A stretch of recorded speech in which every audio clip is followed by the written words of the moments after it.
Your CycleBoard comes equipped with a hydraulic braking system, and to bleed the brakes and remove any air in the hydraulic line and restore a firmer handbrake feel, you'll want to first adjust the handbrake lever with your 4mm Allen wrench by loosening these two screws,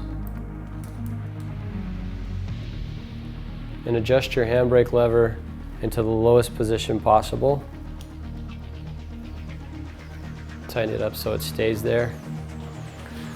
Then you'll take your brake bleed kit, which includes your syringe, brake fluid, new rubber ring, and T15 Torx wrench.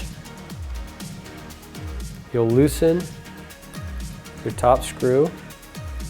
Next, take your syringe, thread it in by hand, get it nice and firm by hand, and then you will pump the handbrake to see if you have any air in the line.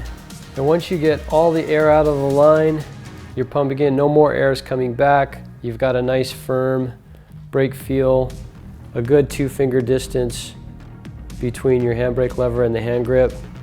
Then you're all done. You can remove your syringe.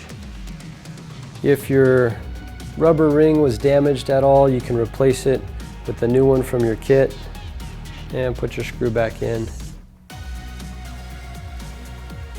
Be careful not to over torque this to avoid stripping it, but get it nice and tight. Then just make sure you wipe off any excess fluid that may have spilled out. And then take your 4mm Allen wrench, loosen your adjustment screws so you can reposition your handbrake lever back to your desired riding position, and then tighten it back down again.